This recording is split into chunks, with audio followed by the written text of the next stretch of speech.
नमस्कार, मैं यशवंत सर। आज आप लोगों को पर्पल ग्लव सिंड्रोम जो पीजीएस शॉर्ट में बोला जाता है उसके बारे में आपको पढ़ाएंगे क्योंकि होता क्या है पर्पल ग्लव सिंड्रोम। सबसे पहले क्या है, ये जो पर्पल ग्लव सिंड्रोम है जो रेयर और सीरियस कॉम्प्लिकेशन होता है। तो होता कैसे है, क्योंकि हम लोग जो फ्लेटोइन इंजेक्शन देते हैं वो बहुत ही रैपिडली दे देते हैं। ठीक है, उससे एक कॉम्प्लिकेशन होता है जिसका नाम है पर्पल ग्लव सिंड्रोम, जिसको शॉर्ट फॉर्म में पीजीएस बोलते हैं। तो उसकी विशेषताएं क्या क्या होती है, कैरेक्टरिस्टिक्स क्या हो सकता है। तो पहला है क्या, पेनफुल स्वेलिंग। जो पेनफुल स्वेलिंग कहाँ है, जो इंजेक्शन साइट है जहां हम कैनुला लगाते हैं उसके साइट के चारों तरफ क्या होता है, स्वेलिंग होना शुरू हो जाता है।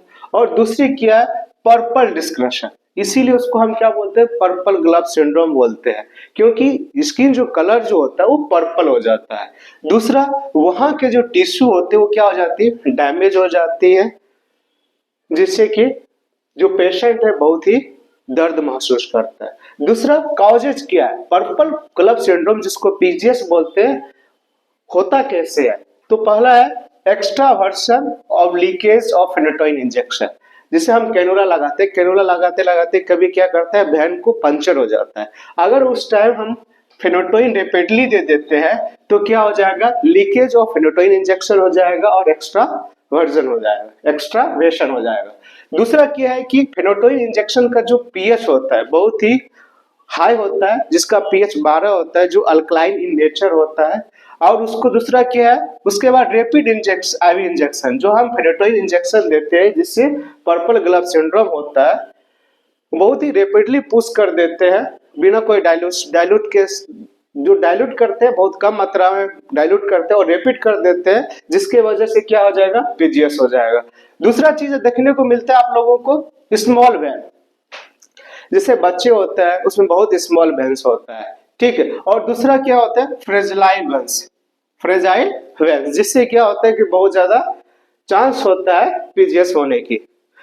इसमें रिस्क फैक्टर के बारे में पढ़ेंगे क्योंकि कौन कौन सा पेशेंट है जिसमें पीजीएस हो सकता है। पहला है एल्डरली पेशेंट, जिसको हम बूढ़े पेशेंट बोलते हैं, जो बहुत ही स्किन इंटीग्रिटी नहीं होता है, जिसमें हम अच्छे से कैनुला नहीं लगा सकते। दूसरा होता है फीमेल पेशेंट, जो आप लोग बहुत सारे औरत को देखे होंगे, फीमेल पेशेंट को देखे होंगे, जिसका वेन्स बहुत ही नेरो होता है, फ्रेजाइल होता है, उसमें ज्यादा चांस होता है पीजीएस होने का। दूसरा है पेरिफेरल आईवी लाइंस।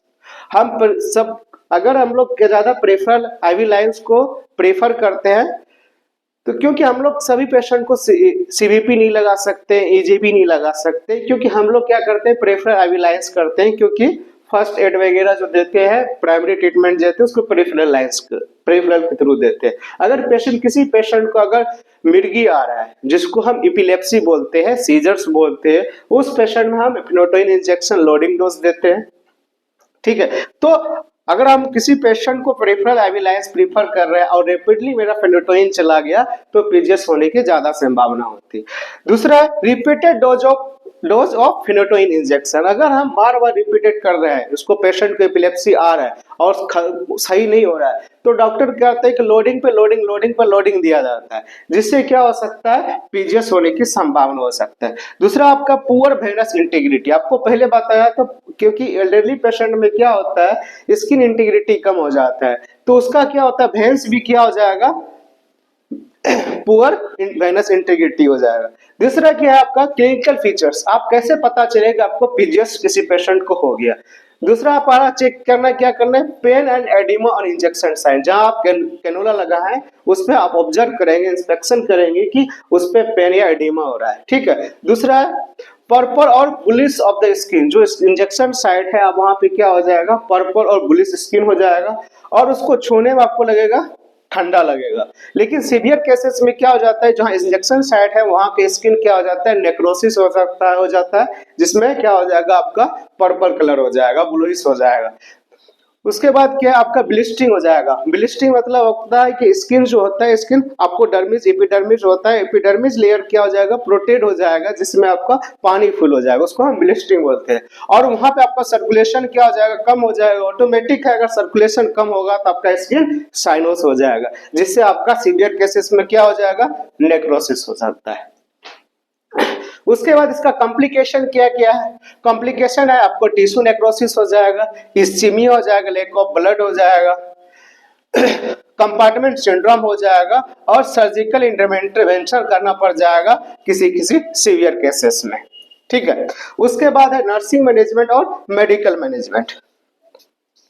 क्या क्या कर सकते हैं अगर किसी पेशेंट को पीजीएस हो रहा है और आपको पता चल गया कि सारे क्लिनिकल फीचर्स आ रहे हैं पीजीएस का, तो आप सबसे पहले आप क्या करेंगे, जो आप इंजेक्शन दे रहे हैं फेनोटाइन, उसको आप क्या करना है, स्टॉप कर देना है। उसके बाद आपको क्या करना है, जो आप इंजेक्शन साइट है उसको अगर पेरिफेरल हैंड में लगा है तो हैंड को क्या करना है, उठा देना है, एलिवेटेड रखना है, जिससे क्या हो जाएगा, अफेक्टेड पार्ट जो है, जो अफेक्टेड है, जो टिश्यू डिसक्लेरेशन होने की संभावना है वो कम हो जाएगी। उसके बाद अप्लाई वार्म कंप्रेस। अगर अप्लाई वार्म करे से कब करना है, जब आपको डॉक्टर बोले कि उसमें अप्लाई वार्म कंप्रेस कर सकते हैं तभी, अदरवाइज आपको नहीं करना है।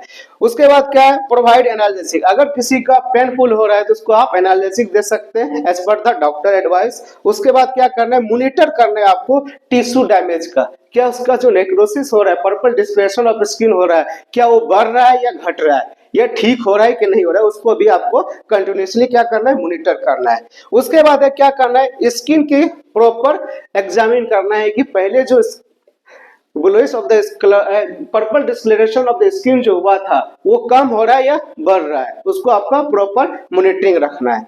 आप पीजीएस होने से कैसे बचा सकते हैं, एज ए प्रिवेंशन।